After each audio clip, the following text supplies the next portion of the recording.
¿Qué tal? Bienvenidos a un nuevo canal. Estamos de fiesta porque en esta ocasión vamos a inaugurar una nueva lista de reproducción dentro de mi canal que va a ser titulada Introducción a las Ciencias Sociales. Si ustedes son suscriptores a mi canal, se podrán haber dado cuenta que en todos mis videos, en todas mis listas de reproducción, en todo el canal, nosotros constantemente hablamos de si bien historia de México, historia universal, economía e inclusive lenguas como lo es el francés y el inglés. Bueno, pero como se podrán dar cuenta, todas esas ciencias que acabo de mencionar, como en general todas lingüísticas, historia, ¿sí? Mi canal se refiere a ciencias sociales. Así que, ¿por qué no abordar desde una introducción amplia el cómo es que el ser humano empezó a darse cuenta de la necesidad de entender los fenómenos sociales, los fenómenos que acontecían al ser humano en sociedad? ¿A qué me refiero? Que en este canal o lista de reproducción vamos a abordar sobre temas que tienen que ver con cómo es que surgieron las ciencias sociales, qué estudian las ciencias sociales y sobre todo qué objetivo tienen, para qué nos sirven y cuál es su misión. Debemos de entender que nosotros somos seres sociales. Diría Aristóteles, somos sum politikons.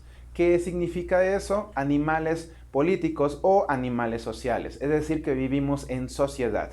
Eso nos lleva a que con la interacción humana van a resultar o se van a crear entre que nos comunicamos entre nosotros mismos, en que tenemos amigos, familias, en que vivimos en una ciudad. Todo eso se le va a conocer como interacción social. E irremediablemente, gracias a esa interacción social, van a ocurrir fenómenos sociales, fenómenos que nos van a afectar a nuestra vida como individuos, así como a la sociedad entera. Esos fenómenos que ocurren van a marcar historia, van a modificar la forma en la que vivimos y van a hacer que evolucionemos y vamos a ver un poco de cómo hemos ido evolucionando el ser humano desde tiempos inmemoriales hasta la actualidad. Todo eso es lo que estudian las ciencias sociales. Si bien es cierto, hay infinidad de ciencias sociales. Dentro de esta rama llamada ciencias sociales podemos encontrar derecho, podemos encontrar la historia, la lingüística, la economía, la administración. Todo lo que se refiere a las materias que estudian al ser humano se van a considerar humanidades o también ciencias sociales. Esto se lo vamos a deber al señor Augusto Comte, francés, que por los años de 1770 publicó un libro llamado El positivismo, en donde él afirma que todas las ciencias, para que sean ciencias y para que todos los conocimientos que generemos como humanos sean verdaderos, sean verídicos y comprobables, debíamos de aplicar el método científico. Ese método científico que conocemos, que consta en general de 5 pasos: observación, planteamiento del problema, generación de hipótesis, experimentación, lo más importante, y la comprobación de resultados y la generación de una tesis. Así entonces, gracias a Augusto Comte, es que esas materias que se encargaban del estudio del ser humano en sociedad, como las que ya les mencioné, ¿sí?, pueden ser elevadas al rango de ciencias y no solamente o estarán engañados de que solamente las ciencias como física, química, biología son las ciencias exactas o las matemáticas y que por lo tanto a estas únicas ciencias les corresponde la aplicación del método científico. No, Augusto Comte nos regala esa gran aportación de que cualquier conocimiento puede serle aplicado el método científico y por lo tanto hacer algo que un conocimiento que sea verdaderamente comprobable. Así que entonces, en este canal a grandes rasgos vamos a entender el cómo surgieron las ciencias sociales, cómo han ido evolucionando y sobre todo en qué nos beneficia y cuáles ciencias sociales nos benefician de cierta forma, de qué otra forma las otras, para poder entender cómo entender realmente a nuestra sociedad, a nuestro entorno, porque al final de cuentas eso es lo que hacen las ciencias sociales, entendernos como seres humanos y entendernos como seres sociales. Y de hecho, ese es el tema que vamos a abordar en este primer video de introducción a las ciencias sociales, que es el ser. Bien, nosotros entendemos por ser como una persona, un ser humano, ¿sí? Así lo podemos entender el ser. Sin embargo, para las ciencias sociales, y de hecho para nosotros como humanidad, tenemos que diferenciar entre dos tipos de seres. Los seres, el ser individual y el ser social. Esto va a ser una clase genial. ¿Qué es el ser individual? El ser individual es la persona única e irrepetible que tiene rasgos, características que son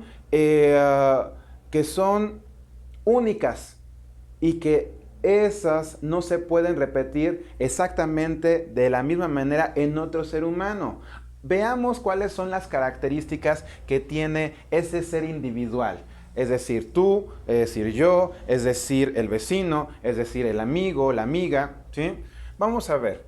El ser individual es una sola persona que tiene características únicas e irrepetibles. ¿Cómo qué características van a hacer a ese ser individual único e irrepetible? Características físicas, características psicológicas, características físicas como, mi compañero es altísimo, mide 1,90. Pocos llegan a medir 1,90, ¿sí? Y aparte, es muy delgado, ¿sí? Tiene la piel trigueña, el pelo negro, corto, tiene los ojos rasgados, es más, tiene una cicatriz. Todo ese tipo de características nos van a ayudar a identificar a una persona que es única y irrepetible. ¿Qué otro tipo de rasgos o de características podemos ver? Los gustos y los intereses. Cada uno de nosotros tenemos gustos particulares e intereses que solamente nosotros tenemos. Hay algunos que, por ejemplo, en cuestión de música, nos interesa la banda o nos interesa la música clásica, el rock alternativo, el indie, ¿sí? Eso también nos va a hacer poco a poco únicos e irrepetibles. Puede ser que, por ejemplo, a mí me guste el rock alternativo, pero a mi papá le guste la música vernácula, es decir, los mariachis. Eso hace que, a pesar de que nos parezcamos tal vez físicamente, mi padre y yo tenga ciertas cualidades que mi papá no tiene o ciertos gustos que él no comparte conmigo. Intereses, por ejemplo, tal vez mi papá decidió ser médico, pero yo dije, no, yo quiero ser profesor. También como dice el dicho, cada cabeza es un mundo. Y aquí también es donde nos metemos con los objetivos y metas. También es muy válido y es natural que cada ser individual tenga sus propios objetivos y sus propias metas, lo que quiere lograr en su vida. Todo este conjunto de rasgos y características es lo que hace a una persona irrepetible, única. Y si ustedes se dan cuenta, todo lo que mencioné es lo que nos crea nuestra personalidad. Yo les podría preguntar, y este ejercicio quiero que ustedes lo hagan, si quieren mentalmente o apuntando en una hojita. Dime, ¿qué es lo que te hace a ti individual e irrepetible? Yo podría decir, si ustedes me preguntan, yo podría decir que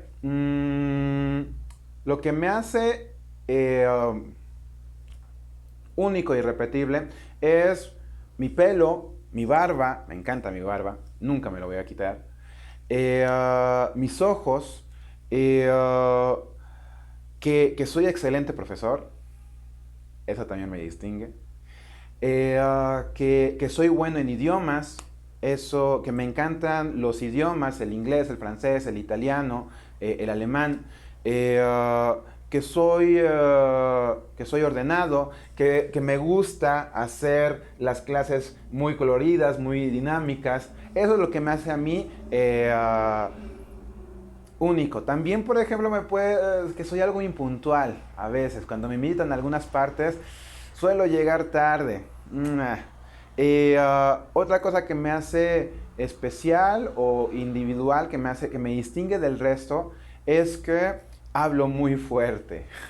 Si ustedes sabrán, en esos videos hablo fuertísimo. Y en mis escuelas siempre se quejan de que hablo muy fuerte, que mi voz se escucha inclusive hasta el otro lado de los campus, cuando no deberían de estar viendo historia, cuando están viendo matemáticas y yo estoy dando mi clase de historia. Eso es lo que a mí me hace especial y particular.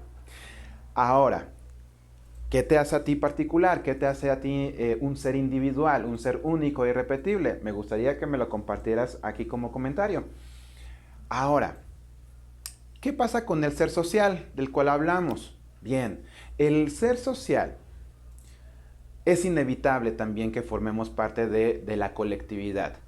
¿A qué me refiero? Una vez que el individuo viene al mundo, no viene por obra y magia, ¿sí? No viene por generación espontánea, no aparece aquí de la nada, sino que nace a raíz de la sexualidad y nace al interior de una familia, ¿sí? Ahora, en ese preciso momento en el que viene al mundo, empieza a tener una interacción social. ¿Con quién? Con su primer círculo, que es la familia, ¿sí? Su primer círculo va a ser, o la familia, va a ser el primer contacto que va a tener con la sociedad. En palabras de Jean-Jacques Rousseau, en palabras de este gran pensador ilustrado del siglo XVIII, en su libro del contrato social nos habla de que el ser humano nace dentro de una familia. Y una vez que nace dentro de esa familia, empieza a crecer, ¿sí? Depende totalmente de su madre, depende totalmente de su padre para sobrevivir. Ellos lo alimentan, ellos le dan lo que necesita, lo protegen incluso de cualquier peligro, ¿sí? Y empieza a tener una relación, ¿sí? Empieza a aprender cosas, empieza a aprender como por ejemplo cómo hablar, el idioma, las creencias, la religión, y se empieza a parecer poco a poco a su familia. Ahora dice Jean-Jacques Rousseau,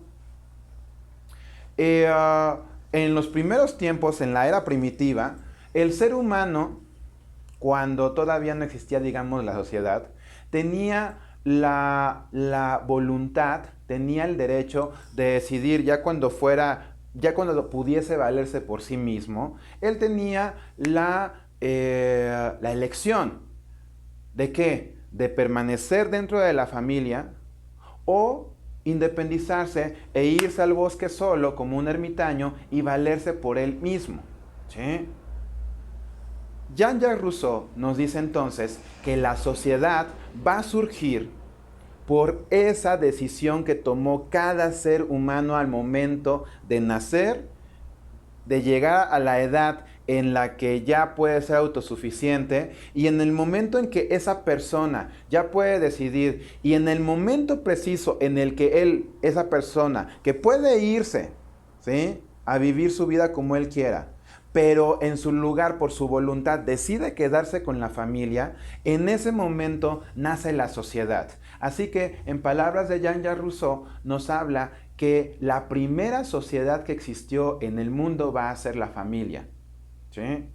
Ahora entonces, si el ser humano, ese ser humano que nació, ¿sí?, que lo protegieron, lo alimentaron, le enseñaron, lo educaron, llegó a una edad en la que ya puede valerse por sí mismo, decidió quedarse, entonces ahora va a tener que aprender a convivir y a ser parte de esa familia.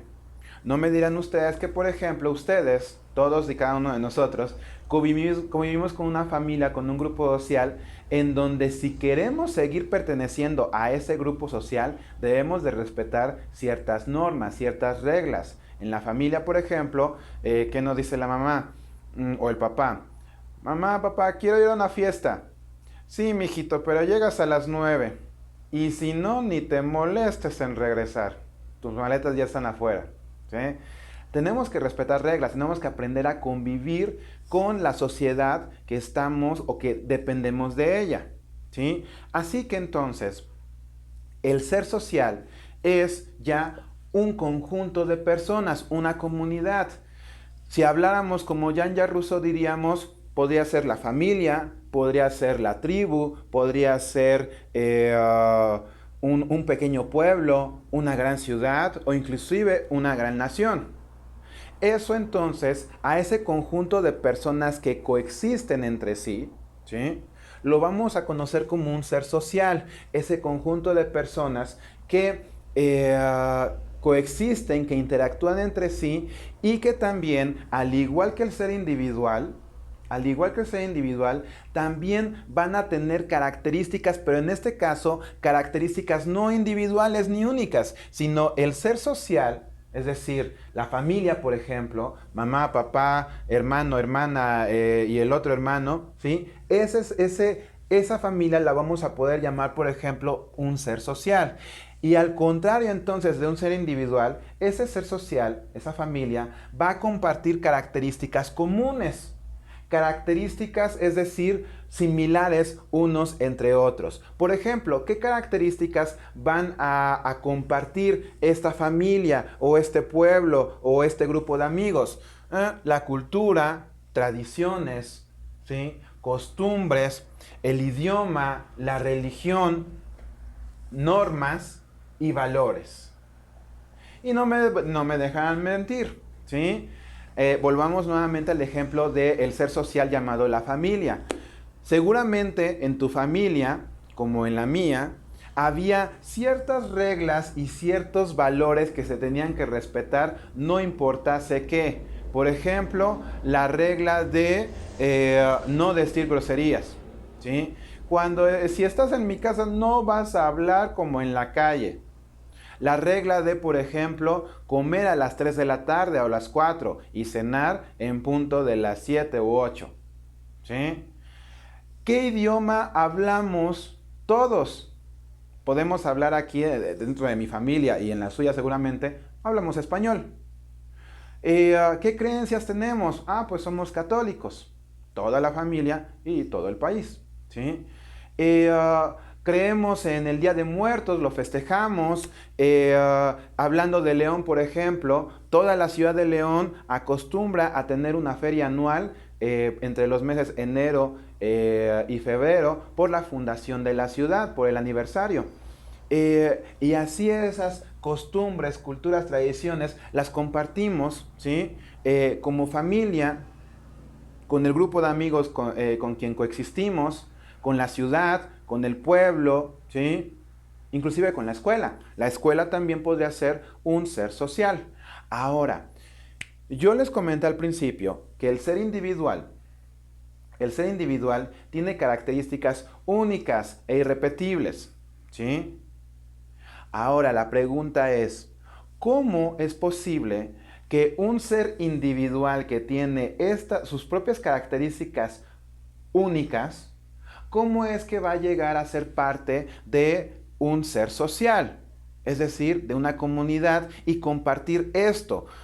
A ver, Chanis, ¿no que cada individuo era un mundo y pensaba diferente y tenía sus propias características y era único y repetible? Sí, pero también puede llegar a ser o llega a ser irremediablemente parte de un ser social, de una comunidad, de la familia, de la escuela, del trabajo, de la ciudad, del pueblo, ¿sí? ¿Y cómo entonces es que un ser individual que tiene sus propias características únicas llega a tener también características comunes que lo hacen similar a los otros seres con los que coexiste?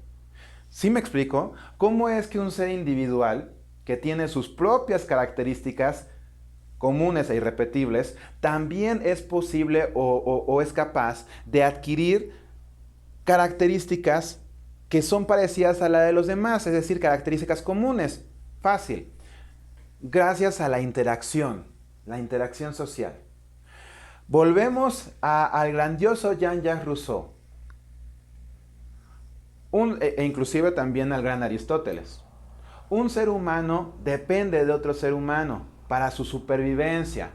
Un ser humano, un individuo, solo, ¿sí? El que, por ejemplo, en palabras de Jean-Jacques Rousseau, decidió abandonar a la familia y valerse por sí mismo, ese ser humano va a tener pocas posibilidades de sobrevivir. ¿Por qué? Porque es un solo ser humano. Y si observamos las herramientas con las que la naturaleza nos proveyó, pues si las comparamos con las de un león, francamente vamos a decir, nos tocó mal la repartición. Obsérvense ustedes mismos. ¿Qué herramientas naturales tenemos? ¿Tenemos garras filosísimas como para desgarrar la piel de un elefante? No. ¿Tenemos colmillos como para morder a un animal del tamaño, por ejemplo, de un venado y matarlo? No. Seguramente primero nos da una patada y yo creo que es más probable que un venado nos mate de una patada que nosotros de una mordida. Entonces, si analizamos nuestras capacidades y nuestras herramientas naturales del cuerpo, pues la verdad es de que no creo que un ser humano pueda sobrevivir solo, sin herramientas también. Entonces, Jean-Jacques Rousseau dice que entonces, para sobrevivir y como surgió la sociedad, fue por interés y que el ser humano dijo, no, pues me conviene más quedarme con mi familia porque la unión hace la fuerza. Así entonces, la familia, la comunidad que se va formando, las tribus, las ciudades, unidas son más fuertes y así nos podemos defender mejor de cualquier enemigo, de cualquier peligro. Bien, pero en el momento en que decidimos quedarnos en esa comunidad, empezamos a ser parte de ese ser social. Y gracias a la interacción social, empezamos a aprender, a compartir, empezamos a parecernos poco a poco gracias a esa interacción. Y yo les pongo un ejemplo. ¿No les ha pasado que llegan, son nuevos en la preparatoria o en la universidad y llegan y pues 40 personas en el grupo y pues nadie se conoce, ¿sí? Poco a poco, porque todo el tiempo se van a estar viendo en las clases, poco a poco esa interacción social va a hacer que algunos se junten con un grupo de amigos de 10 personas, de 5 personas, de 7 personas, de 3 personas, y poco a poco vamos a ir observando que ese grupo de personas se empiezan a parecer entre ellos mismos. ¿Por qué? Por la interacción social. Poco a poco, cada individuo, por ejemplo, un chico que era metalero y que le gustaba Nirvana o qué sé yo, ¿sí? Empieza a convivir con personas que tal vez no son tan metaleros, que le gustan más el rock. Entonces, van compartiendo sus gustos, escuchan música juntos y resulta que después de unos meses, ese grupo son muy parecidos, les gusta el rock, están interesados, les gustan más las matemáticas que a los otros. Y si observamos otro grupo, también vamos a observar que han generado un ser social con características comunes. Hablemos entonces ahora de una ciudad o de un pueblo. León, por ejemplo. Como estamos todos viviendo en esta ciudad, vamos a observar que las características comunes que tenemos es ciertas culturas, las tradiciones como la feria anual de la Fundación de León, las costumbres como celebrar el Día de Muertos, como celebrar corridas de toros, ¿sí? El idioma, pues desde que nacemos, gracias a la interacción empezamos a aprender a expresarnos en español, la religión, católicos a morir, y también respetamos ciertas normas y valores, como por ejemplo, Guanajuato es no aborto, y esto se lo debemos a que nos lo enseñaron gracias a la interacción social.